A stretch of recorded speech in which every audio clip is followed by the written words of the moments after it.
You're very welcome to the Firm and Fast Golf Podcast. I'm your host, Shane Darby. We have a full house on this episode to talk about the development and construction of St Patrick's Links at the Rosapenna Golf Resort in Donegal, Ireland. Rosapenna's Director of Golf, Frank Casey Jr., joins us from Rosapenna, where he's readying his team for what will no doubt be a very busy 2022 golf season. Clyde Johnson of Cunnin Golf joins us from Tearai on the North Island of New Zealand. Clyde is currently building on another sand-based site, again under the watchful eye of Tom Doe. Clyde was one of the lead shapers on the St Patrick's project. Our regular architecture contributor, Ali McIntosh, also joins us. Ali, of course, is currently the consulting architect at Cairn Golf Links in County Mayo and Strandhill Golf Club in County Sligo. The beginning of the St Patrick's story starts with a hotelier called Dermot Walsh from Carrigart. Mr. Walsh developed 36 holes in conjunction with the late Eddie Hackett and Joanne O'Hare in the mid-1990s. Early in the noughties, a Dublin-based developer bought the St Patrick's site with a view to developing a 36-hole Jack Nicklaus signature design. The project construction team moved on site in 2007 for a fleeting moment until the Celtic Tiger crash intervened. That construction team pulled off site and the property ended up in the state entity called NAMA, which liquidated bad loans as part of the bank bailout scheme that the Irish government initiated at that time. Around the same time, the US-based photographer Larry Lambrecht introduced the Casey family to Tom Doak of Renaissance Design. Mr. Doak had always wanted to build a links course in Ireland, and having looked at a number of sites that ultimately never received the required environmental clearances, he was still hopeful, if not hugely expectant. The Casey family purchased the adjoining Rosapenna Golf Resort in the early 1980s, over time redeveloping the hotel and golf pavilion and adding an additional 27 holes to the facility. In 2012, they took the plunge in buying the 300-plus acre property of St Patrick's for golf development purposes. Tom Doak and the Renaissance team carried out the first official site visit in 2013. The first green sites were shaped in June 2018, with the remaining greens and most bunkering completed in 2019. The final finishing touches were carried out during 2020, with the course opening for play in June 2021. This is the St Patrick's Links story. We hope you enjoy.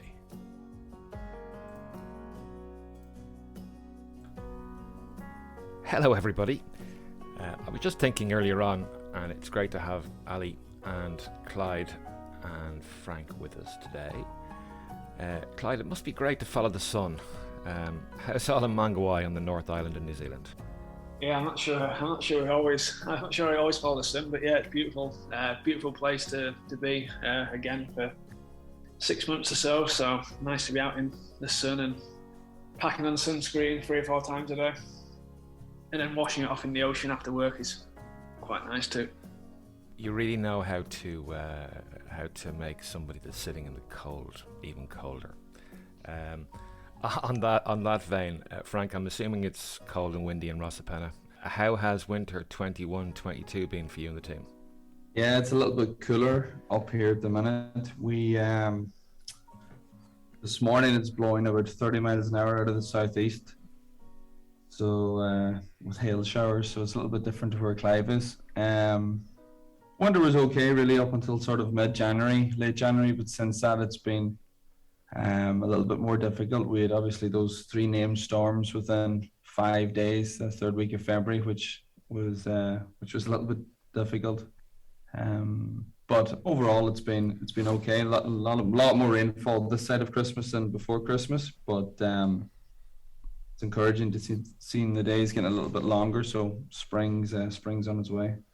Excellent. Well, look, guys, it's great to have you all here to talk about the development of St Patrick's Links at Rosapenna, which obviously is located in Downings, County Donegal, on the achingly beautiful northwest coast of Ireland. Donegal is a place that's very dear to my heart, and Rosapenna in particular, having visited the place quite regularly over the last few years. Before we jump into the conversation, it might be useful to get a brief introduction from our 2 very special guests, Frank and Clyde. Frank, you might go first. Please tell us a bit about yourself, how you got into golf operations, and indeed working in the family business. So I suppose it really goes back to when we opened Sandy Hills in 2003.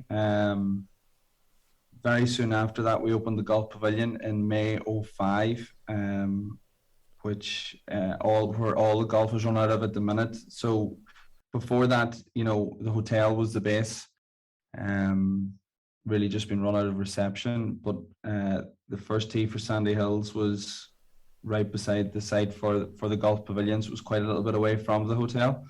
So we opened here in May '05, and that really sort of golf took on a different sort of there's a whole different aspect to it here. Everything was much more centralized here for our members, for hotel guests and visiting green fees.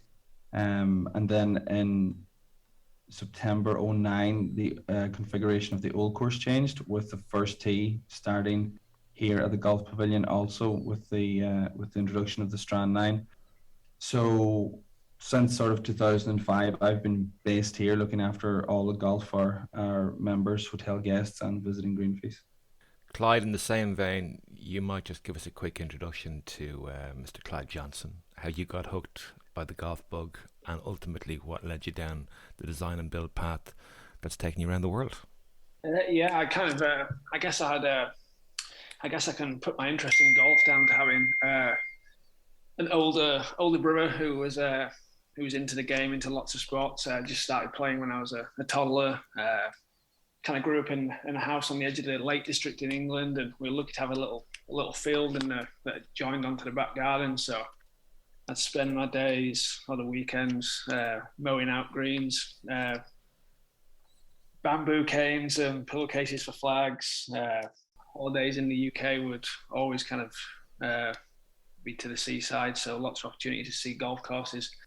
So just about to love seeing new places and seeing new golf courses. And then it's kind of a passion to become a golf course architect from a young age, like many people in the business, I suppose. I went off to university, studied structural engineering and architecture, which seemed like a sensible fallback option because no one really tells you how to become a golf course architect. Anyway, as I was finishing up my time doing that, I sent Tom Doak an email or a letter, actually, I think. And the timing wasn't quite right at the time, but a year or so later, when I was actually studying in America for 18 months, there was an opportunity came to jump on the crew at Dizzle River in Nebraska. So that was a pretty interesting introduction to true minimalist golf course architecture. And I've just been, from there, fortunate to spend some time around Tom and his Renaissance golf design guys, just working on projects with Tom. Tom's been a really good mentor, pushing me out to do work on my own. So for the last 5, 6, 7 years now, actually, been consulting at clubs across the UK and Ireland, New Zealand too, where I've not been, and helping Tom and the guys on new build projects as and when they need the help. Brilliant. Thanks for that introduction, Clyde. I suppose I've detailed some of the St. Patrick's site's history in the podcast introduction. Frank, I'd love to bring you back into the mists of time to explore what drove the Caseys, and I suppose particularly your mum and dad, to purchase the Rosapenna Resort back in the 1980s. Yeah, so it was 41 years ago next month that my mother and father bought the hotel and one golf course at the time, the old Tomaris Links. So obviously my dad's local, very local here. His grandfather worked in the old hotel, which was destroyed by a fire in May '62. And my father would have spent, he didn't really work in the old hotel, but he would have spent some time in the old hotel when he was very young. He always worked in hotels. He worked in hotels in London and France in the late '60s and '70s. He came back to Donegal in the mid '70s and bought a hotel about 15 minutes away in a place called Mulford, and worked there. And then the opportunity came up to purchase Rosapenna. So he sold the hotel in Milford and did what he could to raise the funds, and him and my mother bought the hotel in April '81. Okay. Another question for Frank, and apologies, Clyde. We will get. I assure you, there are a few questions for you later on. Just setting the scene in terms of your relationship and the introduction that Larry Lambrecht made to the Casey family, to Tom Doak back in 2007. How important, Frank, do you think that this introduction was, and in fact is, to the ongoing development of golf at Rosapenna? Yes, so we've known Larry for an awful long time. He's been coming to Ireland since the 80s, 90s, taking photographs of particularly the links courses. So he's known us. We've known him for an awful long time. So he introduced us to Tom in, I think it was late 2007. We ended up doing some work on the Strand 9. We redid 7 of those 9 greens. And we kind of were looking and talking about 1 or 2 other things, but then obviously we had the financial crash of 2008, and sort of nothing moved forward, immediately after that. But obviously we stayed in touch. And then, we obviously were purchased St. Patrick's in late 2012. So the conversation then started up again, and obviously around St. Patrick's. Yeah, apropos the St. Patrick's property, I'm interested to understand what your initial vision was and how this may have evolved over time. I guess ultimately how that translated into a design brief for the project for Tom. Did you consider different iterations and combinations, maybe 9, maybe 18, maybe 27, because obviously there was 36 there originally with the original St. Patrick's development. That's right, yeah. It was a 36-hole development, but the second course, the Tramore course, was, it was always an awful lot. It was quite squeezed in places.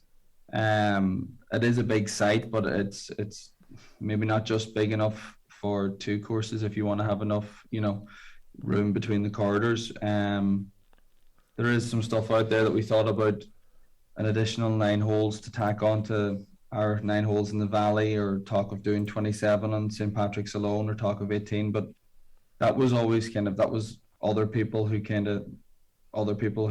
approached us and sort of said, you should do this, you should do that. But, we were always of the same opinion of Tom, that it deserved just its own 18 holes on its own site. So there was never really any serious thought in, 18 of one course and a 9-hole extension or anything like that. It was always to do its own 18-hole. I think that's one of the great success stories, actually, Frank. Looking back in hindsight, if you had gone down a 27-hole route, or a 36 was never going to fit, and it was never going to be of the same quality scale that you have with the 18. So making that decision that you did along with Tom, that it was 18 holes, is why it's such a great course now. But I guess in reflection on that answer, and having been fortunate to play the golf course on a number of occasions last year, if you put any more than 18 in there, you probably would have lost some of the scale and the space that the site affords.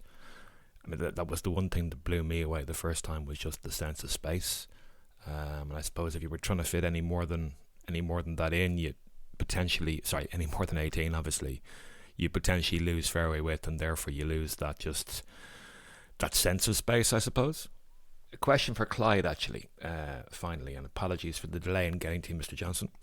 The project team leaders for the St. Patrick's development consisted of yourself, Angela Moser, Eric Iverson, and of course Tom Doak himself. I understand all, or at least most of you, were involved in the first site visit to St. Patrick's in 2013. My first time on site was actually 2018, early 2018, with Tom. I first laid my eyes on the site actually when I played Rosapenna in 2009. As Frank, or as I fondly remind Frank, it's probably the only time I'll ever pay to play Rosapenna. So I remember playing you charged the student rate, I think, from memory. Sounds like he still has his receipt. He does still have the receipt, don't worry. As you know, as I remember,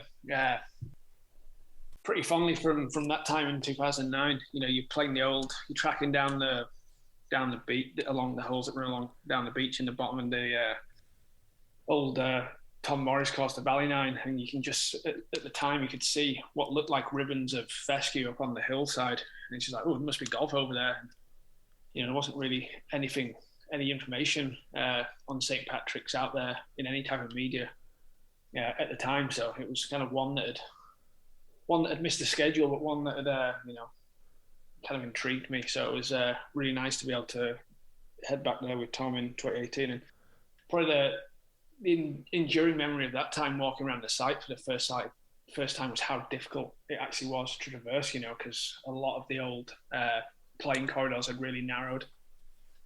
You know, so a lot of the walking we were doing was around knee-high marram and moss that was just really sapping. You know, you walk down the present day fourth hole that seems like it's a par five, and you know, it felt like it was two par fives tacked together. You know, it was fairly taxing. Yeah, I understand as part of the situation when the course was in NAMA, the state body that took on the bad loans, that there was a couple of local guys somewhat maintaining the fairways and the greens in terms of mowing stuff out. Having seen a course or two that has, let's say, been let go, I can imagine, and I understand, Clyde, that you were responsible for mowing the fairways back out in 2018.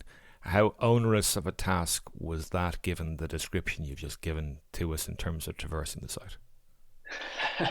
If you ask the case's local contract help, Brian, he'd say very onerous given the tractor PTO that has snapped at least once. You know, it was pretty amazing what the flail mower was able to handle, though. You know, there were some really steep places. For those that have played the golf course, today's 11th fairway, which is actually, along with 12, the most interior out of any of the holes, believe it or not, was probably the most severe piece of land to mow. But, you know, as an experience, that was probably my favourite part of the project. You know, as satisfying as it is to be building greens, you know, seeing everything come together, you know, mowing out the playing corridors and recapturing the sense of scale, and, you know, just revealing the golf course. You know, the land, Tom's routing was so good, and the land was so interesting and so diverse. You know, as soon as you'd mowed it out, you know, you could see the golf course was there ready to go. You know, obviously during the construction, there were parts of fairways that we had to selectively spot soften, mostly with excavator work. But, you know, this was traditional. This was as close to traditional links golf course construction as I think you'd find in this day and age, which is what made the project so special to us all, I think. Yeah, I guess, Clyde, other than the traversing difficulties, world-class courses generally need world-class sites. What were your first impression of the landscape that you encountered at St. Patrick's in 2018 once you'd actually done a bit of flail mowing and snapped a few PTOs? Yeah, it's probably just the diversity of it, and, you know, a lot of the credit to that feeling that I've got goes to how good Tom's routing is at exploring the property and making use of the space. So, you know, I think what probably sets it apart from, you know, you got the big dune golf course on the west coast of Ireland and the really big dune golf course on the west coast of Ireland, but you know, their properties are so severe that the golf becomes a little bit tiring. It's not, you know, my preferred links golf is the kind of East Coast Scotland type quieter 4, 5, 6 foot, 2, 3 foot high undulations that, you know, the ball really influence how the ball interacts with the ground. But, you know, there are some big scale movements to the fairway contours at St. Patrick's, but they're really not that onerous. You know, a good mix, I think, isn't it? You know, it's like what makes the site so special is it's got 3 or 4 different kind of areas to it. It's got It's got the sea, or down by the valley, or the extension of the valley there. It has the blowout areas and the bigger dunes around, which now house 2, 7, and 8. Then it has a kind of big, huge, massive dune in the middle of the hill that you kind of work in and around, and then the inland undulations. And through all of that, you've got this great fairway, or great just dune undulation, micro undulation through it. So the site is really special. It's a kind of mix of West Coast big dunes with East Coast traditional golf, as Clyde is referring to. Really special site. You mentioned Tom Doak's routing, Clyde. I can imagine that routing any site with the scale of St. Patrick's, or indeed any site just in general, often necessitates solving some complex directional puzzles. With this in mind, can you speak to where the Renaissance team, or indeed, I know Tom likes to do his own routing invariably, Tom in particular, had any eureka moments during the course of solving the routing conundrum? By the time I was on site, Tom had pretty much nailed down his routing. So I can't speak too much to that, but I will. It's probably best to describe. If you describe the routing, the first plays into an amphitheater of dunes. The second, you kind of up high, playing through, down into an amazing corridor of dunes with big blowouts on the right. The third, you kind of short hole that plays into a bowl, and before have a little glimpse of the ocean. Then you get this great reveal on the fourth, where you play from up high down alongside the bay. 5, you kind of play above a massive blowout of sand with the sound of the ocean to your right. And 6, you kind of play back down to the base of another dune. 7 into a plunge bowl. 8 back out on the angle with the headland across the water in the distance. 9, 10, 11, you kind of transfer through some medium-sized, for the site anyway, dunes, and before you know it, you're kind of on the backside of the property. 12, you're playing up towards Errigal Mountain in the distance, and more water as the backdrop once you traverse with your second or third shot onto a high plateau. Then before you know it, again, you're kind of in this massive expanse of dunes. And you get the second great reveal on 14, which is kind of reverse of the 17th at Ballybunion, where you drive out towards the water, and there's a big advantage for playing as tight to the water as possible. And then 15, you kind of tack up the hill with a little par 3 over a massive expanse of sand, and then before somehow you've worked your way back onto this huge dune hill that kind of centers the property. And then you're playing chasing down the hill towards the most beautiful backdrop of sandy exposed dunes imaginable. And then 17's a beautiful par 3 over a deep bowl. And then before you know it, you're back at 18. So it's the routing to me is so seamless that it's hard to imagine that there's any ever compromise made to it. I've heard Tom speak about obviously 3 or 4 distinct areas on the property, and you've explained those areas quite well there through that last piece. I've heard him explain it as it's the sort of walk that you might go if you walked the site and there was no golf holes there. Almost like a nature walk, if you like, in terms of just exploring the 4 different areas. And that's probably the greatest compliment you can throw in Tom's direction, because it's, as you say, it's seamless. Yeah, it's a really inquisitive walk too. You kind of, even from the first from the first green to the second tee, there's another great reveal. The backdrop's completely different, but like amazing at the same time. And then the same from 2 to 3, 3 to 4, and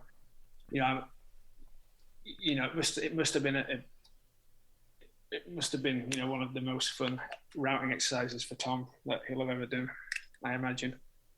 I think one of the keys to it, Clyde, I don't know how Tom put it together, but I think one of the keys to it is when he decided to come around, start where he did, come around 4, 5, and then back to 6, and decided to walk from 6 green up to 7 tees, up the side of that dune. And I think that opened a kind of loop at the front, which is just this amazing starting loop of 6. And the thing that opened that up was the idea that you could walk back up off 6 onto 7 tees and play down there again. So I think that really adds to the kickoff of the course. I can't think of many courses with better starts than St. Patrick's Links does. Yeah, it's funny you say that, because the start's beautiful, and you got the ocean holes on both sets of 9 and 16 kind of being this big crescendo. But my favourite holes are probably those that work inland, that stretch of 9 and 11, 12. You know, the diversity of backdrops, the diversity of terrain, the diversity of green sites is set, you know, is really helps set it apart. I totally agree, Clyde. I think the first few holes, they give you that drama, they set up the experience, but you know, it's not to take away from some of the inland holes. And the 9th is, I think, my favourite on the course. But even, you know, 10, 11 and 12 taken individually whilst they're further inland, you know, each of them is a fantastic hole sitting alone there. Playing back into the routing conundrum, if you like, pacing and tempo are key to the golfer's experience while on any golf course. I understand that at some point in the design process, perhaps if I'm recalling this properly, a conversation took place between Tom Doak and Don Plasic actually in the office in Traverse City. The 9s were actually switched insofar as initially the 10th was the first and the first was the 10th. Knowing the site as you do, Clyde, why do you think the Brains Trust in Traverse City decided on the switch, and how does this affect the golfing experience?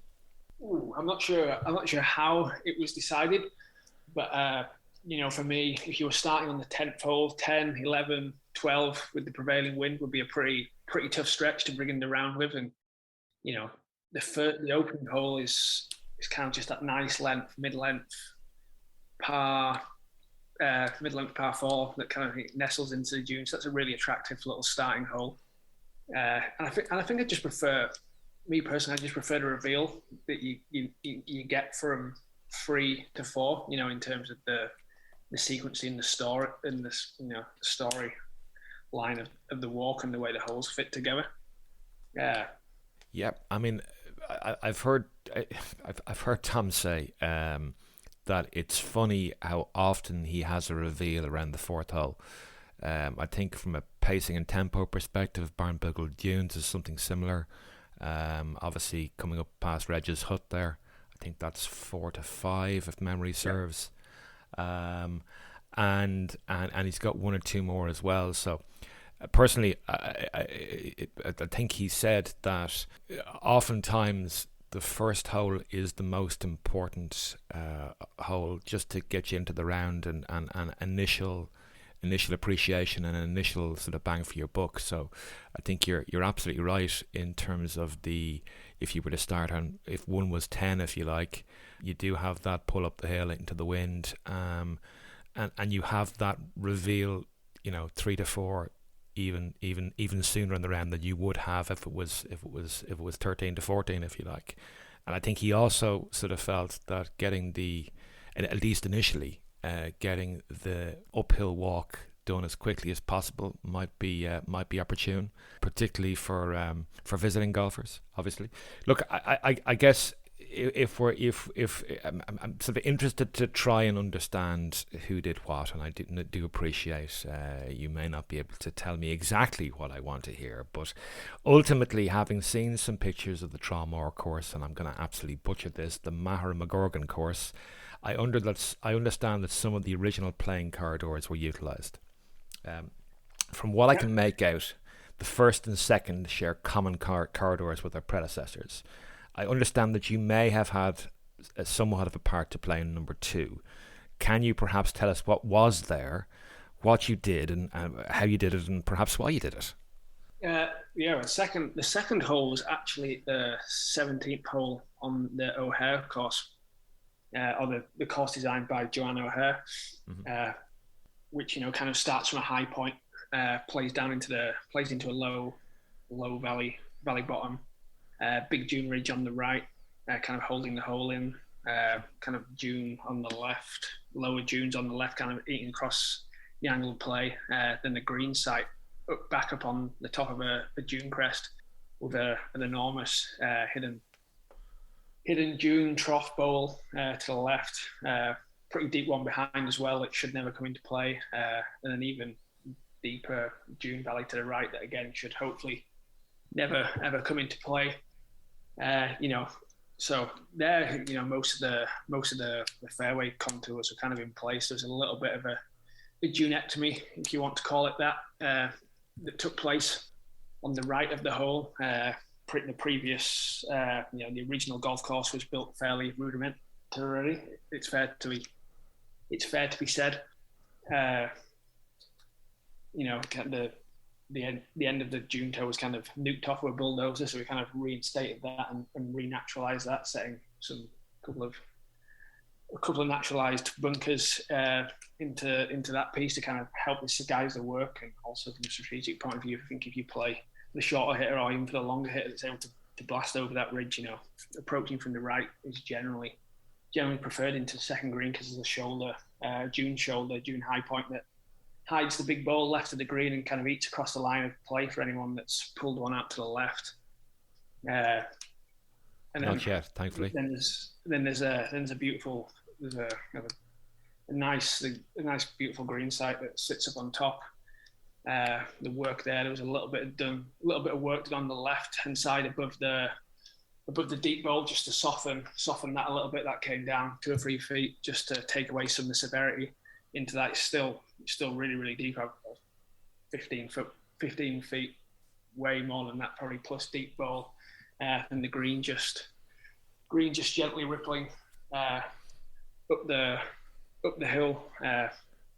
In terms of the construction process, pretty sure I jumped on that green first with some strong input from Eric Iverson via Tom, and then while Tom was here, I think Eric Iverson entered that green with him and made some tweaks. Angela Moser was responsible for building some beautiful tees up on the high point there as well. So it's kind of all holes are a collaborative process, but at the end of the day, it's always Tom's golf course. You scraped out the bunkers on that ridge, did you, Clyde? They working really well with the original blowouts up around the cloaking dunes. Yeah, that's right. Yeah. It's kind of patchwork, when you're shaping something like that, you kind of lift some of the marram off, piece it to the side, do a bit of shaping, put the marram back, and then you kind of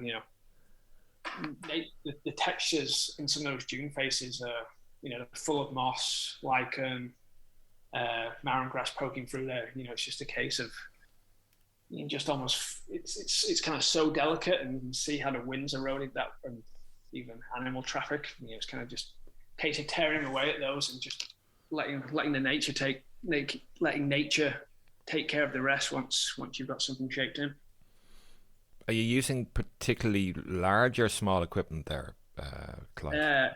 That's just a 13-ton excavator. The little tweak that we made to the artificial looking dune shoulder that had been edited in the original iteration of the previous O'Hare golf course was fairly steep. So the 13-ton excavator was on its limits, climbing up there to pull some of the material away from that, just to soften that slope and renaturalize it.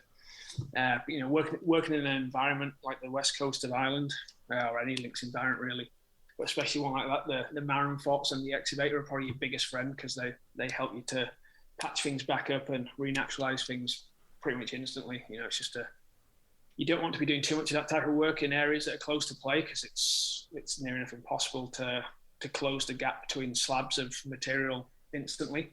Just something to mention to the listeners there. The old website is still live, actually, for the the original St. Patrick's golf course. And if somebody was particularly interested in seeing some of these images, they're still up there. So I think the website is stpatrickslinks.com. Frank might be able to confirm or deny that. I'm assuming you're still paying the hosting, Frank. No, that's actually still owned by the previous owners, the Walsh family. So they would have had that pre-Relton Developments, had been bought in 2006. So that's who owns it, because it's still got the number of the Carrygard Hotel on it for inquiries. So beg your pardon. Sorry for getting that wrong. No, but it's a nice, interesting artifact. Just if anybody was completely interested in just taking a look at what was there previously and matching what they might see when they get to St. Patrick's. There's actually some pretty cool photographs of the original construction of the 2 golf courses on that website too, for anyone interested in that type of thing. It was a real labour of love with mostly local hands by all accounts doing a bunch of the work. I'm sure Frank could tell more to that, but I'm pretty sure there was a lot of marram and native grass material moved by hand fork in the construction of some of those initial St. Patrick's green sites. Sounds like the stereotypical Eddie Hackett design. Ali, maybe be able to speak a little bit more to that, or not? Eddie Hackett designs are different depending where you go, because to the point Clyde's making, they were all constructed by the locals and local workforce. So, Eddie obviously had his own design style, in some cases lack of style, but he had his own design traits. But they were generally constructed by people on site. So you have quite varying levels of finish or end product, I guess, dependent on who was actually building the course with Eddie overseeing it. Obviously, the Nicholas Design construction team was on site for a brief period, carrying out some initial site work on the seaward valley portion of the St. Patrick's site. Many of the atrophied and weather-worn construction scars from his work have been incorporated into the design of holes, and specifically I'm thinking of 5 and 6, which come immediately to mind. Were the sandy scars treated in any particular way during the construction process of St. Patrick's to stabilise them and to ensure they don't break down too quickly over time? Yes. So five is the first one that comes to mind in terms of the sequence of the routing really low. You could include 4 to that regard. There's some beautiful little sandy trenches that are full of variety in their size, their scale, and their vegetation down both flanks. So most of those, for example, were kind of simply cleared out where they were close to play, just to show them off a little bit more. And that's something that'll be an ongoing maintenance challenge, is finding that right balance in such a windy environment. It's amazing how quickly nature takes over, because when we were first on site, those things really popped, and then a couple of years later, by the time we finished construction, they weren't quite as visible as we perhaps have liked. But the key on something like that was, and again with 6 with the Hells half-acre type trench of open sand and marram and little gnarly little eroded knobs of turf and textures. It's just making sure that there's good playability. So taking so a lot of those, so parts of the Hells half acre, we'll call it that, were closed in, just the fairway extended into those areas, just to make sure that, the hazards were nice and playable. The same on 4 as well, just pushing out with the excavator or the dozer, just to get just to establish the fairway lines essentially. 5, an area like 5 and the big sand bowl that fronts the other short hole in that part of the course where there's really, really deep, big blowouts. That was all about stabilizing the edge. So the far edge of the 5th bowl kind of pretty much stayed as it was, but there's quite a lot of work in building the tees and on the back end of that, and stabilizing the leading edge of those with marram during construction. Wind blow was still a problem, but stabilizing those with transplanting marram makes a big help. And the one front of 15, you had to be really conscious about getting trolley traffic, because we're in the UK and Ireland, up and round through that sandy bowl. So it's kind of like a turf path that kind of works its way up and around through that big sandy pit, and features like that do quite a good job of breaking those spaces up. So from when you're in the tee, you can't really see things like that. But instead of it being a massive expanse of sand, the pockets of sand closer to the green are smaller and much more manageable. And in both of those examples, the worst winds kind of are blowing away from the green sites. So I think they generally speaking don't suffer too badly You look back at old pictures of golf courses with massive expanses of sand. There's only two reasons that they were filled in. One, because they were really difficult features, but two, just because of how unmaintainable they were. But I think at St. Patrick's, just because of the nature of the site and how sheltered and already deep they are. The one on the fifth hole there is pretty much at sea level, so it's kind of like sits the base. That's probably 30 feet below you, 15, 20, 30 feet below you. It's a long way down, so you're less worried about sand blowing out of those and onto the turf. So in essence, the land above the deep sandy scar is actually deflecting the wind over the top of it, as opposed to actually down into it. Yeah, I think so. Especially on the green sites sit nicely above those features, so you still get the enormous sense of scale of those, especially on 5 when you're playing from certain tees. Those eroded to date, though. I mean, maybe Frank knows. Like from when Nicholas opened those sand scars up in 2006, if you take that huge one that you're talking about, Clyde, in front of 5T, which is probably 25, 30 feet down now, it can't have been that low down originally, because it must have been stripped off to be potential fairway. Yeah, exactly. You could, prior, that was a big part of the construction of building those tees. Actually, was lowering the 5-6 plus feet wall of sand dune ridge that blown up with time. It's hard to imagine that sand scrape or that sand pit was anywhere near as deep as that. As far as away from the original construction, they basically just, like we did in our construction process, you take the top 12 inches of the dark loamy sandy soil material off the top layer, prior to shaping, and then you put that back after everything's been shaped and you want the shape. So they just stripped that loam material into big windrows that actually sit behind what's now the 6th green, and never got round to putting it back. So that was nature taking over for those years from that point. Out of interest, when you take that loamy material off the top, Clyde, how do you make sure on a site like St. Patrick's that it doesn't blow away? you irrigate it as quickly as possible. Essentially. Okay.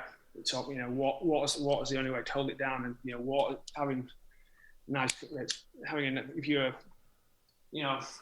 some sandy sites, I think it's a Great Britain Island thing it seems to put the low material back on top, but if you're just working in pure sand, the water's really important for compaction and finish. It is in the loam, but less so, just because of how heavy that is. It tends to hold in place and sit a little tighter and more compact. And obviously, it's more fertile as well. That's why you want to get it back on there before you start seeding anything. Yeah, it's not necessarily nutrient content actually, from what I understand. I think that leaches away surprisingly quickly. It's more for its longer term moisture holding ability, which is the value of it, especially with some of those holes don't have, or the vast majority of those holes don't have fairway irrigation. I guess bigger particles perhaps, or something like that. Definitely dries out quicker. You grow in better with what, as Clyde is saying, with that extra moisture content. If you have some of that back down, if you put your turf back down or seed back down on just the pure white sand, then you do notice it for a few years longer. It just feels that little bit drier. Clyde, the first green sites, I believe, were shaped and sown in June 2018, with the balance following in autumn 2019. You might tell us which greens were constructed first and why were those first few greens chosen? So the 14th green was shaped first, and the 15th green as well. So the 14th is the sharp dogleg towards the ocean, with the green kind of tucked in like an old blowout sandy pit, tight to the ocean, well above the ocean, 30 feet above the ocean. And then the 15th was the short par 3. They were actually Brian Slonick and Brian Schneider, two of Tom's long-term associates, were over for those, and had a big influence in the 14th green especially. They were kind of started, so it would be usual, normally you kind of start closest to the irrigation source or the pump house.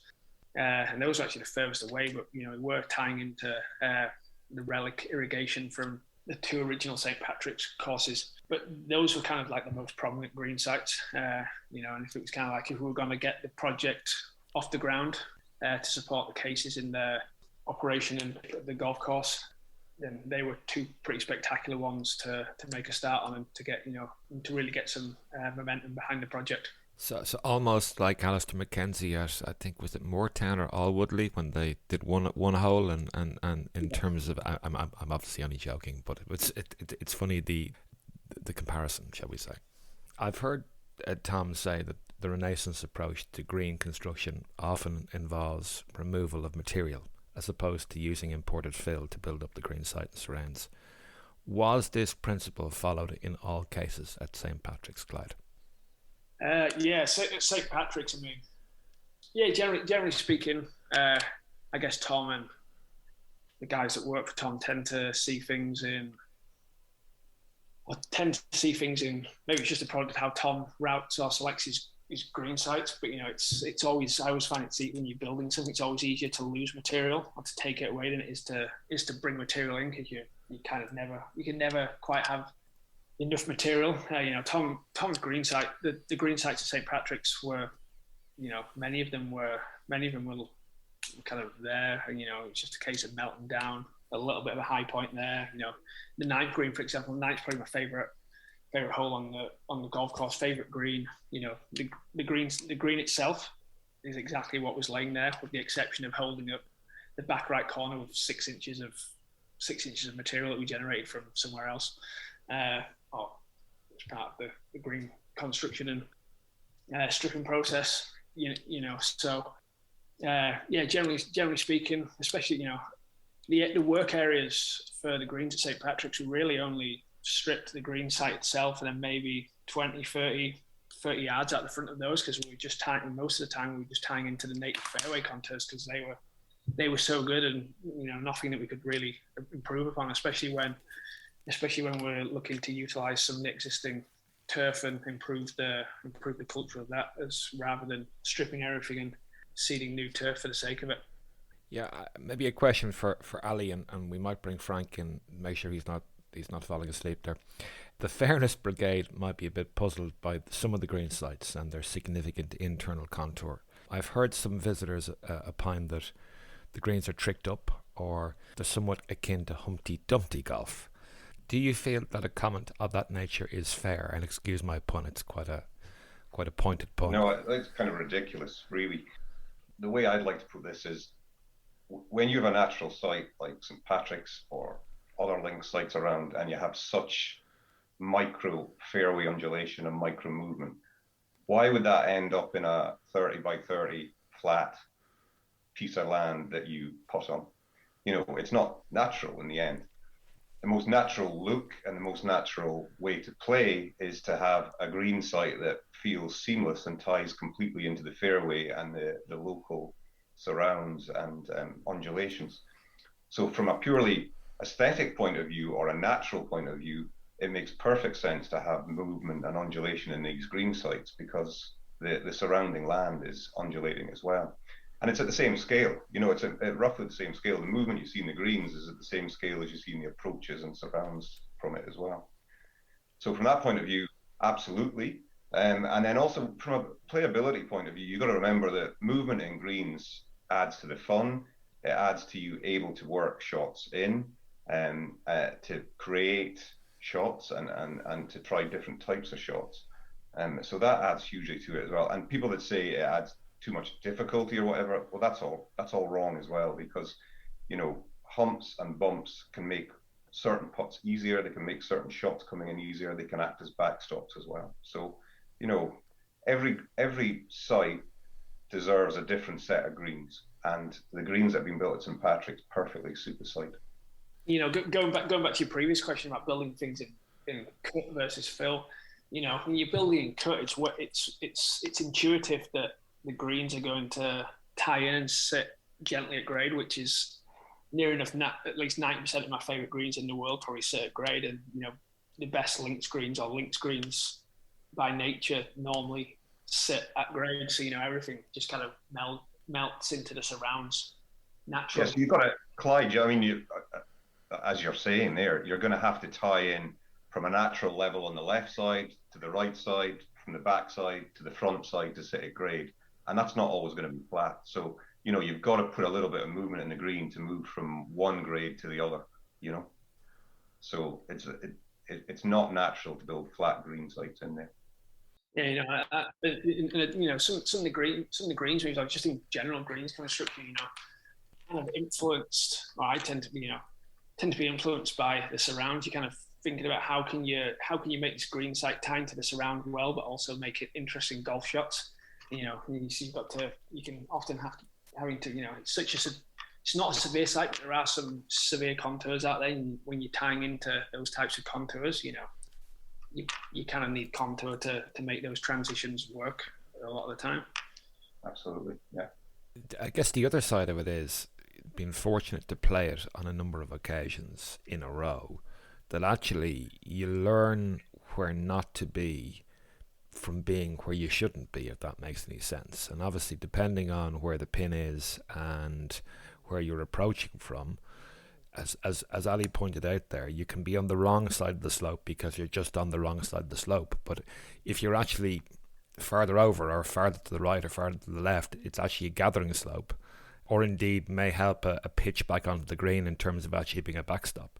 So I guess it comes, perhaps those comments come from golfers that maybe played the golf course once, and over time they'll start to understand maybe where where the beauty is in terms of that internal contour on the green. Well, Shane, maybe the comments are coming as well. A lot of our links courses in Ireland, let's say, or not many of them have much undulation in the green. So we're very used to very subtle movement in the green shapes. So people come and play courses, and when they're not used to something, it seems strange. And I think some of the comments are coming from people that are just not used to traveling around the world and seeing some of the other great green sites we've got and great undulations that work into sets of greens. Happy days. Clyde, in terms of green sites again, gasp, a number of greens slope away from the line of play. Once again, the F word might be used to characterise this type of green, something we're not completely used to in Ireland and perhaps the UK. What are your general thoughts on greens that slope away from a player and how that can be best tackled from a strategic perspective? I'm very fond of greens that slope away. I think it's the 12th hole at Garden City in America is one of my favourite greens anyway. It's kind of really simple, just sits at grade and tilts away. And I think especially in a links environment when you're kind of dealing with a bunch of contour up to 30, 40 yards in front of the green, that kind of an extension of the green in terms of how you're thinking about what type of shot you're playing. It's a great. I think greens that tilt away, generally speaking, are a great way of testing people's judgment of length, trajectory, and just strike of the ball as well. It's really satisfying to see your ball release as well at the end of those shots. So yeah, I think there's a place for greens that fall away as part of a greater set. It's a set of greens is all about variety for me. You can't really look at them in isolation. The 9th really quiet green, it just tilts gently away. 10th green that follows sits in a saddle, and the 11th green after that is one of the wildest greens imaginable. So if you looked at one of those and you looked at those in isolation, but then you look at them as a group or as a set of greens over the 18, that's how I like to analyse and think of greens. If we move on just to take a look at aesthetics and visuals and deception maybe, and obviously that plays into psychology perhaps, Clyde. As an unabashed Mackenzieite, as unabashed Mackenzie'ites, both yourself and Tom Doak undoubtedly are exponents of different visuals being presented to golfers from different sides of a fairway. In practice, how easy was this to accomplish on the site in St. Patrick's? It's funny that you mention it, actually, because when I think of Mackenzie, or my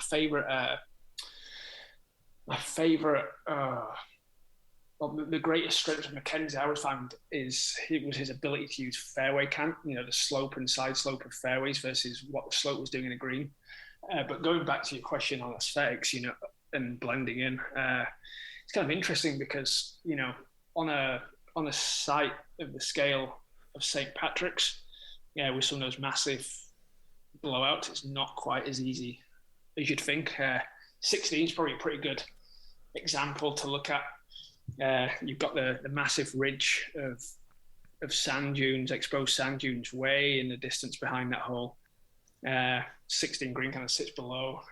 Angela Moser built a beautiful big blowout kind of in the drive zone that kind of sits. It's of an enormous scale that kind of blends into the stuff behind. Tom was really desperate to see that one built, and that's turned out really nice. But the kind of scale that was built at just to fit in with the stuff that was going on behind. And then even in front of the tee, there was time spent, exposing sand. Partly because of the construction, mainly because of the construction process in terms of just generating enough material to sit the tees at a grade that you wanted to. But introducing sand into the foreground in front of the tee just to bring your eye down and just focus you on the golf when you've got an amazing, sense of, there's amazing scale to the backdrop and the stuff that's going on behind the hole, just to bring your eye back down to the hole. And then the ninth is another good example of that was probably a little bit easier there because the work, it wasn't the same. It was a different backdrop. You're kind of playing inland towards the beautiful set of mountains in the distance there, but just because the way the fairway drapes over and tumbles over a series of rolls, Angela and Eric crafted a beautiful setback of bunkers, one into the first ridge, two into the next one, then three into the one behind. It kind of really deceives the inside line, and that's kind of line you want to take on a long par four where you need all you can to get to the green. So yeah, maybe just picking up on that, and the first time I played, the second time I played the par 5 fourth hole, Clyde, I hit my ball just to the right place in the fairway where a visual symphony greeted me. A line from the Father Ted episode where Ted and Dougal speak about cattle that are small and far away kind of comes to mind. Apologies for those that don't get the reference. I will put a link to the sketch in the show notes for clarification. What greeted me in terms of this far away or near was a perfect visual match between two bunkers, separating probably by 150 yards, but seemingly intertwined. I'm kind of assuming this visual sorcery was not by accident. Which hole was that, sorry? On the par 5 fourth. So okay. It was probably off the drive playing my second. No, for sure. They kind of, when you're in the fairway, sat there, you kind of got the big kind of trenchy like bunker that holds up the front left shoulder of the green, and that kind of, when you sat on the tee, that kind of blends into the massive expanse of sand that climbs all the way at the coastline, all the way as far as the 15th green.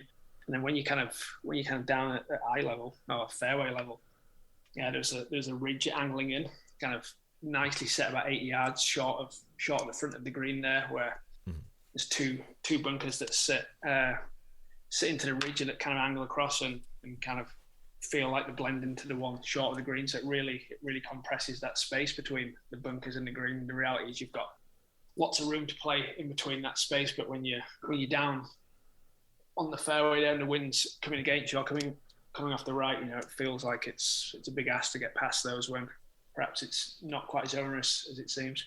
I'm glad I wasn't imagining things. So maybe we can have a look at the tee pads and the free-form nature of those elements.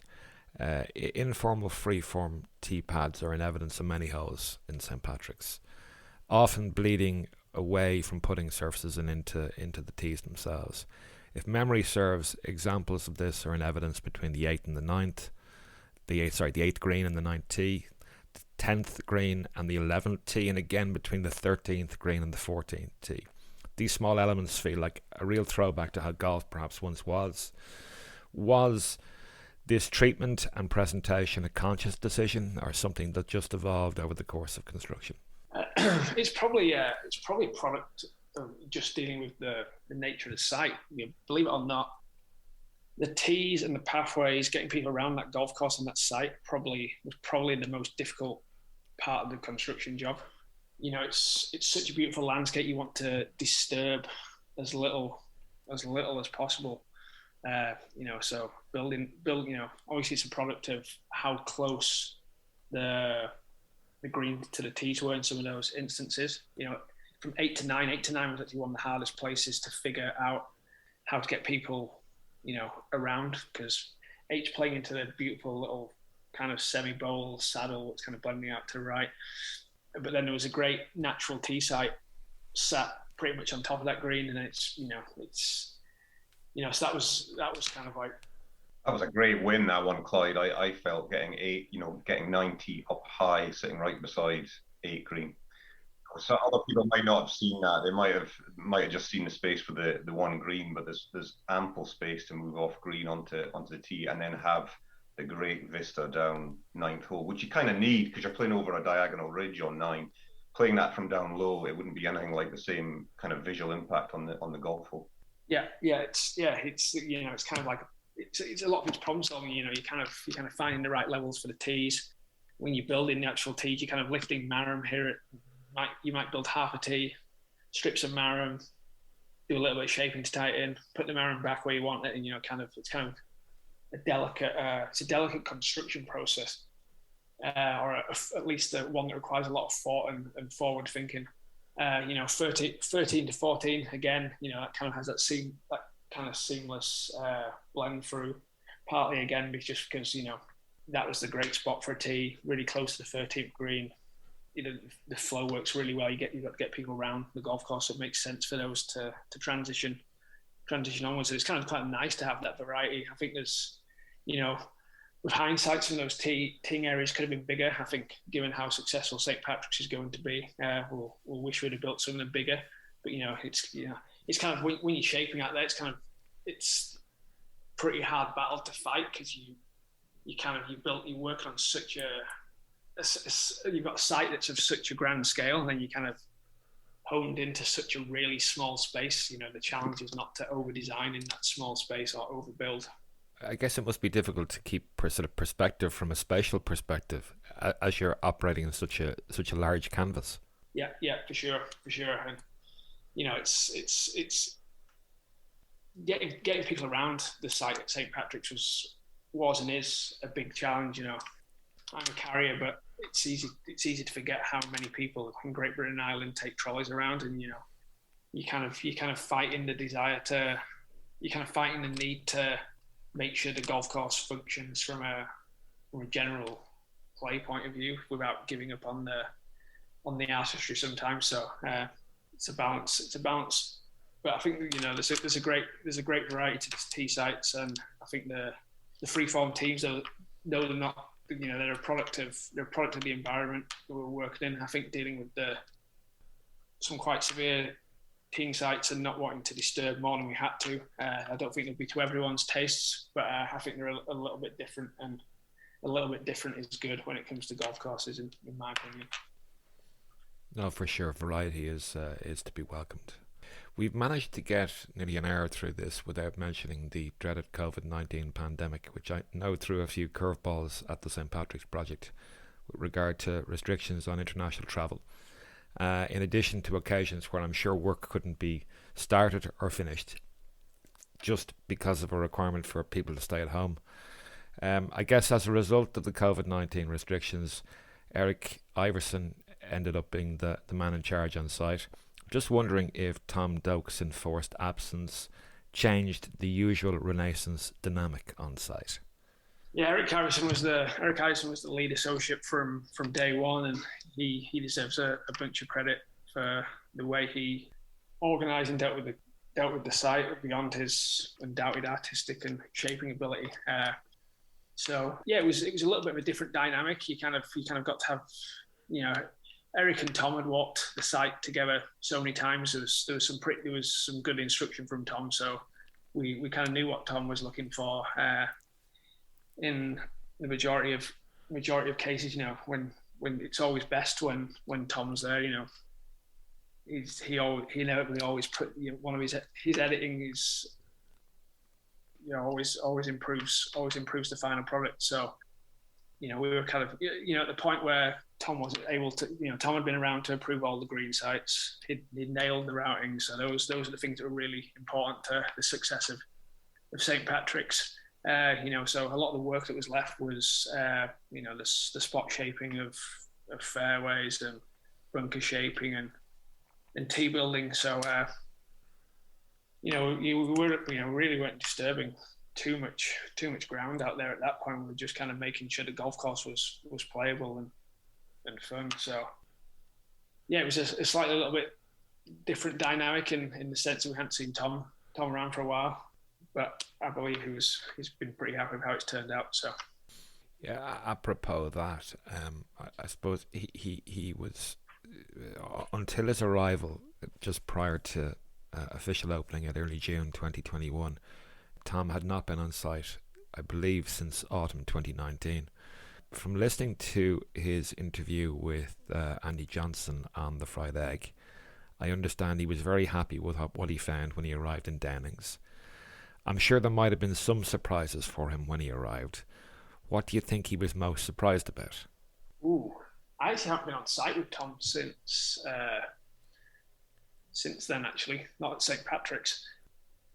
I think probably seeing it finished, the scale of the fairway contours, he knew they were there, but I think seeing it when the turf's tight and down in places, it's going to be really eye opening. I suspect, hard to answer. I've certainly heard him, Clyde, say how much he loves those fairway undulations that you bring up there, and they're great. Just the variety on different holes. We'll get Mr. Casey out of his slumber there. Frank, after 9 years of planning, funding, building and growing in, St. Patrick's opened at the end of June 2021. What can you tell us about the days immediately before and after opening, as the first few guests started to percolate around the site that hadn't welcomed a golfer in nearly 20 years? Yeah, it was sort of a very different couple of years, with all the COVID delays and shutdowns. We had two very different seasons, 2020 and 2021. So just getting the golf course finished and opened was a feat in itself, and then being able to welcome people was all the more rewarding with the last 2 years of the project. So we opened in late June. The weather when we opened and just before we opened was absolutely beautiful, and it was a really nice summer. So everybody that came played it in quite benign weather, which was nice. And the feedback immediately was very good. Everybody was enamored with the routing, with the green complexes, with the width of the tee, with the fairway contour. So our initial feedback was very positive.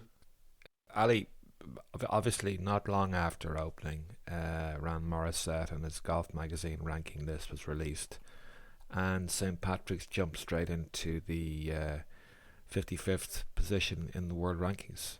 I know you're involved in another Irish-based ranking list.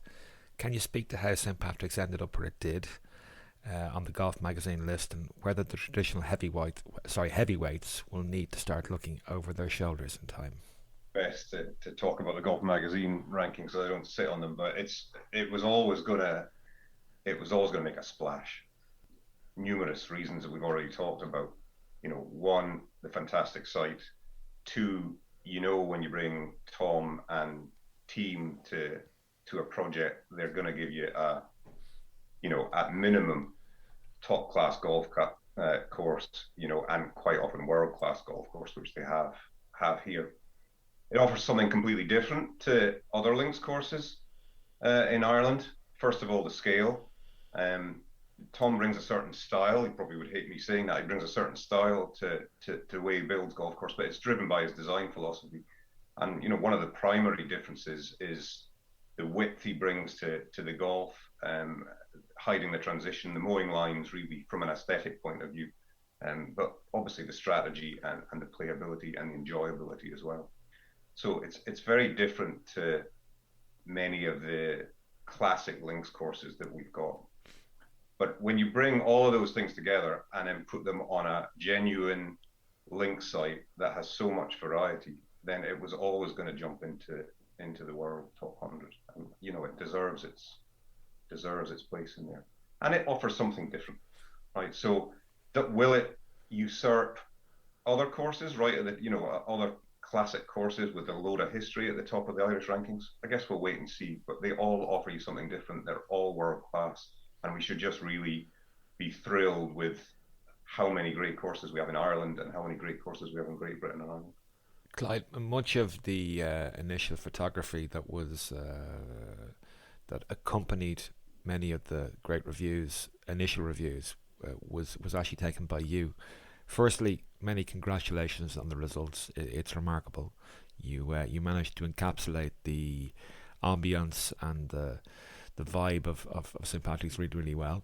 I'm keen to understand whether you used any other medium to document the construction and growing process other than just your trusty camera. No, it was just the trusty camera, to be honest. Being out there a fair bunch, you kind of got a good chance of hitting some nice light. So it was either ground photography or drone photography that's kind of trying to capture the golf course from just above ground level. Yeah, I'm not a massive fan of drone photography. I kind of feel like it flattens out golf courses, and you kind of don't really get a true sense of how the golf hole actually plays. But on a site as brawny, as difficult to traverse quickly as St. Patrick's, it was that was a really handy tool for getting some photographs when the light just pops at the right time. And I think it's an amazingly beautiful place at all times of the year. But when you kind of get to that late, mid-September, October, early autumn time, where things are just popping a little bit with rainfall and rainbow season, as I call it, and the sun shining, it really comes into its own. For the Renaissance junkies out there, Frank, I'm just wondering if Don Plasic has completed the coveted Renaissance map yet. He has, yeah. He has. He's done a version of it. Don hasn't been here since June 18. Unfortunately, with one thing and another and COVID.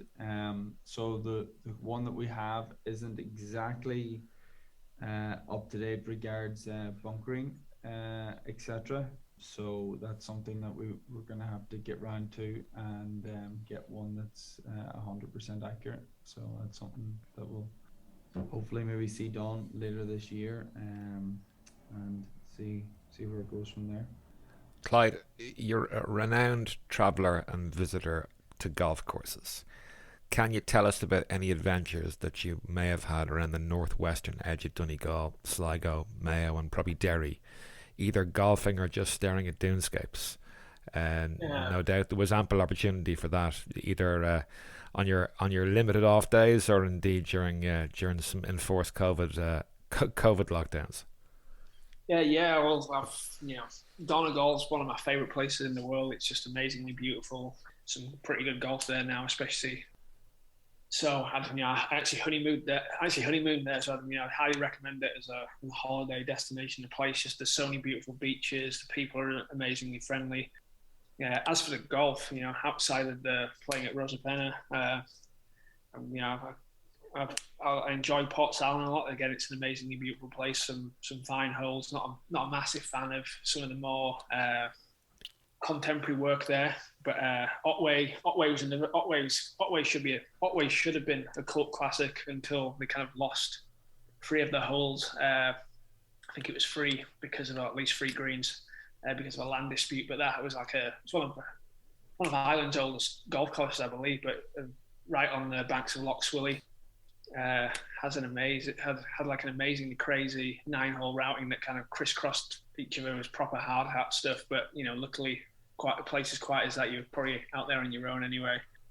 Dunfanaghy down the roads, it's kind of mundane links landing places, but then there's a few beautiful holes that play around the cove, and then a really strong finish to a par 5 at the 16th, then the par 3 that follows it back towards town. The 17th is a really interesting hole as well. There's Critch Island that's amazingly raw and rugged, and plenty of fun. Nothing much quite like that. There's the 12, 13 hole golf course at Godor that's kind of partly on Communies. There's some funky stuff there, but then there's some real old school, proper sheep mown links, turf and greens to be played at there, and wrapping round. You've got the new golf course at Narin, in Port New.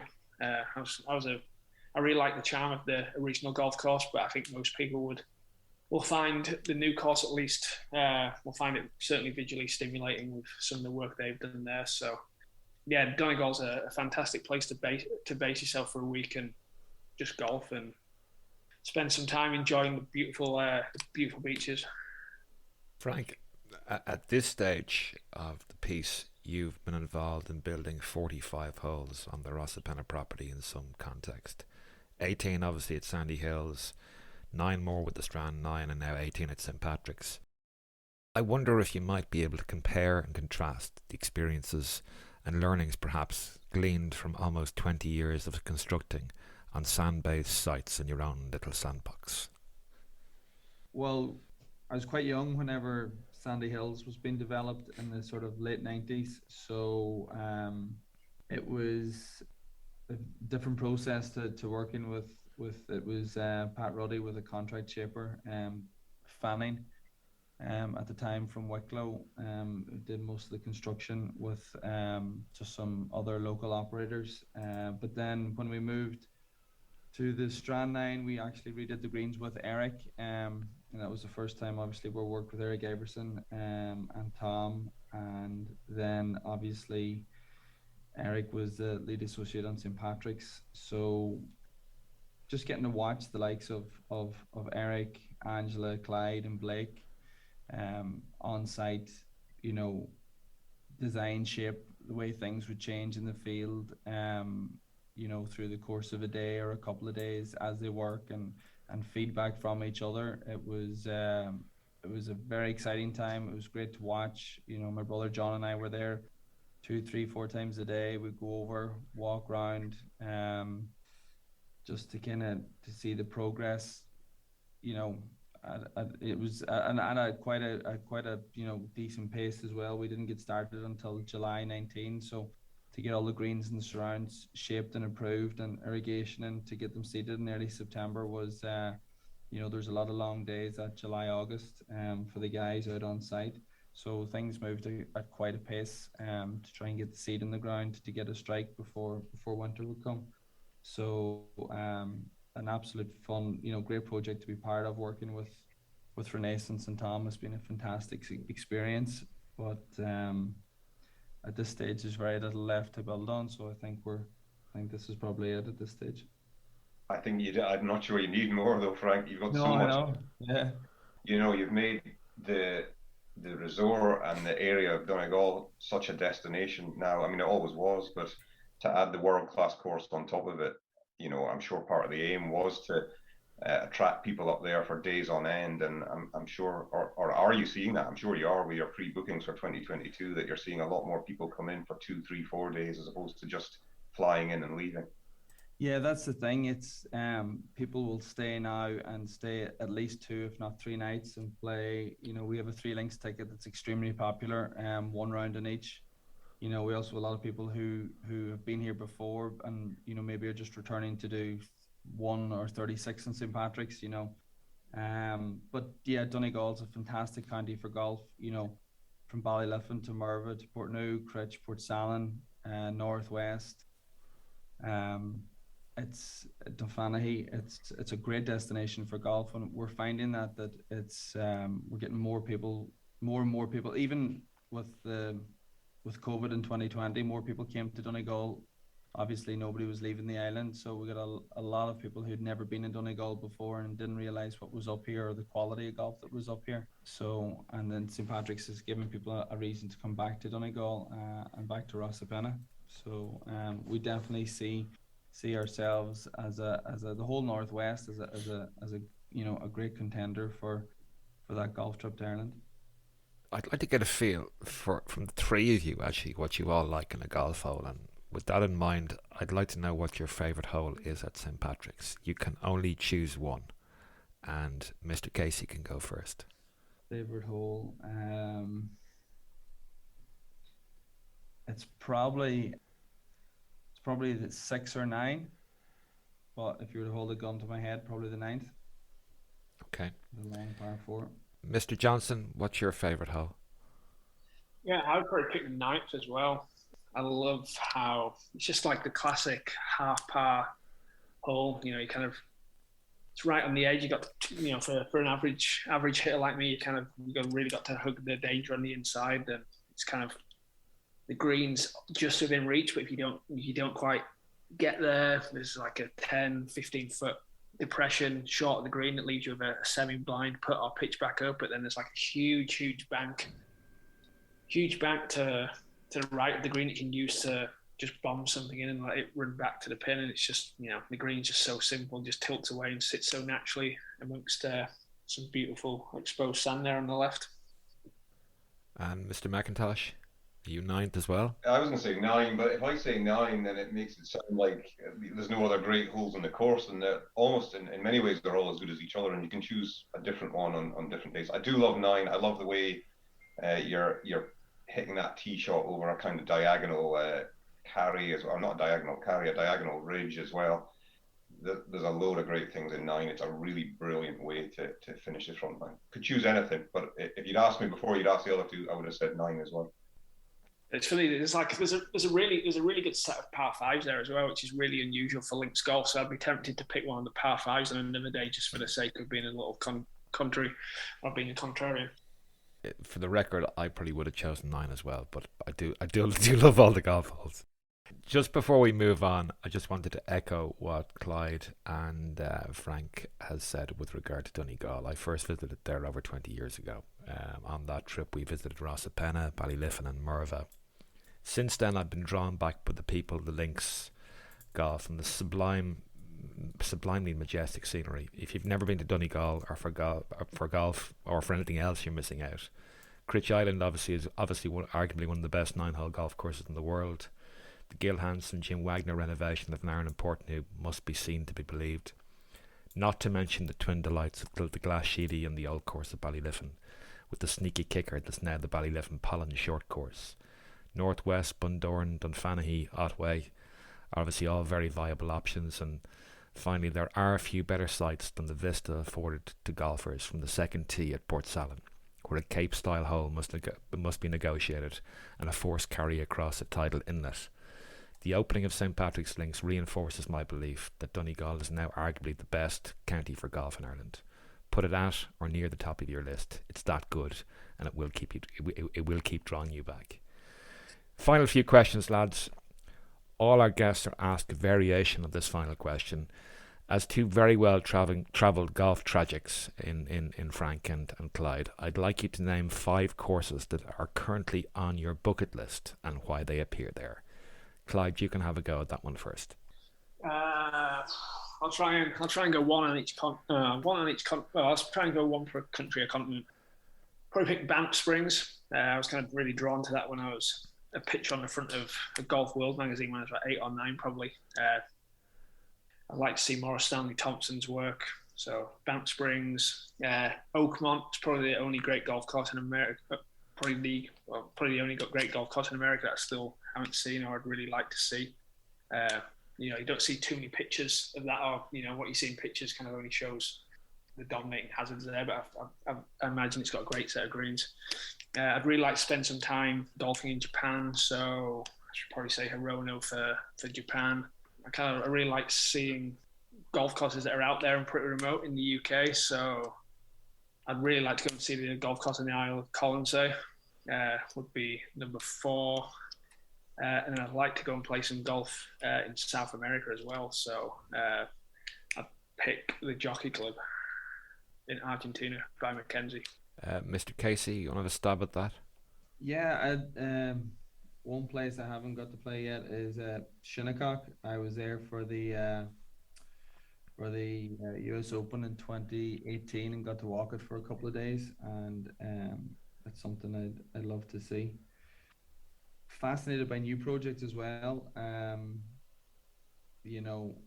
Sand-based especially. to see what else, having just developed St. Patrick's, to see what else is kind of is out there. So, it's probably stuff that's under construction at the minute, where Clyde and Angela are now at TRE. Love to get down there in a year or two's time to see how that's turned out. You've also got 7 Mile Beach in Hobart. So while down there, I could pop over to see that. Old Barnwell, where Brian and Blake are building a course in South Carolina. Be pretty cool to get across to see that. 2 extremely talented guys, 2 of the nicest guys in the industry. So I'd really like to see how that goes for them. And then probably the last one that looks pretty amazing is the Lido at Sand Valley in Wisconsin that Brian Snyder's been doing with Tom as well. That just looks to be extremely interesting, the whole process behind it, and the information that they found, and how it's been done, how it's been recreated is fascinating. So I'd love to see that whenever it's well. I think they're going to be ready for preview play maybe later this summer, so maybe see a few holes there. Ali, we might ask you that question as well, so you're not feeling left out. I hadn't considered an answer. I'll answer it slightly differently then. I'm heading to Chicago and Michigan in August, so that's one of the trips I've got set up. So there's a few courses there. Actually, hopefully hooking up with Tom in North Michigan, see the Loop, see Crystal Downs, seeing a couple of courses in Chicago. So looking forward to that. Maybe I'll answer it. Which of Tom's courses haven't I seen, seeing as it's apt to this conversation? I'd really love to see Barn Blue. I think some of the courses that Tom's worked on that attract me most are the ones where he's had to do, or the team have had to do least. And St. Patrick's, one of the reasons St. Patrick's wins so well is they've done just the right amount. They had to do, it's pure minimalism, really. They've just chosen what they need to do, and they've done the perfect amount of work there. Something like Barnbougle kind of attracts me in the same style, or at least I believe the same style. It looks like it was a slightly or a very minimalist kind of build as well, and it would be interesting to see somewhere like Barnbougle. I think I'm seeing the Loop in August. There's plenty of other courses I would like to see at Tom's, but those 2 are high up on the list. It's funny, going back to doing the right amount of work at St. Patrick's, probably one of the hardest decisions for Eric and the superintendent George Helly to make during construction was, it's almost, you were doing so little. It was just like, should we establish this by turf, or should we strip it, do a little bit of work, and seed it? It was kind of, they were almost the hardest decisions. Yeah, I can well believe it, Clyde. I can well believe it. What criteria would generally drive that? Excuse my ignorance. I mean, it's obviously not a guessing game, but there's obviously a little bit of trial and error to it, or what criteria would you generally use to make those decisions, Clyde? And I do appreciate you didn't ultimately make the decision, but in the case of St. Patrick's, it was partly to do with seeding window, ability to get irrigation in the ground in time, availability of quality turf, because it was kind of a strip and flick job. There was areas of old fairway that weren't being used as part of the Tom's new golf course. How much turf did we have to move from there to areas that we're working on? Part of the reason why you see some sandy scars on the hillside, the big hillside at the moment, because those were areas that were old fairways that weren't part of Tom's routing, that were stripped of turf and just allowed to naturalise. So hopefully with time, those big sandy scrapes, there's just enough vegetation there, and hopefully they'll disappear and won't be as big of a as prominent of a feature on the hillside. But they were, it was kind of a tricky logistical decision making process for Eric and George. Sounds like it, and I guess if you look at the Google Earth images over time, you can kind of get a feel for what was there before, and how it sort of evolved over time in terms of where that turf was taken from. In conclusion, I'd obviously like to thank my 2 guests and indeed Ali as well for contributing. In conclusion, it would be remiss of me not to ask Frank to be able to explain to listeners how they might go about booking golf or accommodation at Rosapenna this year. The moral of the story obviously being that you would surely have to book 4 rounds, one on each of St Patrick's, Sandy Hills and the Old Tom Morris course, with 1 round left over for your favourite from the 3 courses. Yeah, that's one way of doing it. It all depends on people's time restraints, etc. So yeah, just go online or send us, go online. You can either book online, you can send us an email, or just give us a ring, just any of the standard ways. And there's still good availability all across the season. Not as much for accommodation, but for golf, yeah, no problem. So just get in touch and we'll try and put something together. Well, guys, all that remains to do is to thank Frank and Clyde and indeed Ali for their time today. We hope this episode has whetted your appetite to visit the Rosapenna Resort in general and St Patrick's obviously in particular. You really must experience the delights on offer at Downings. You will not leave disappointed. Thanks for tuning in. We hope you enjoyed the chat.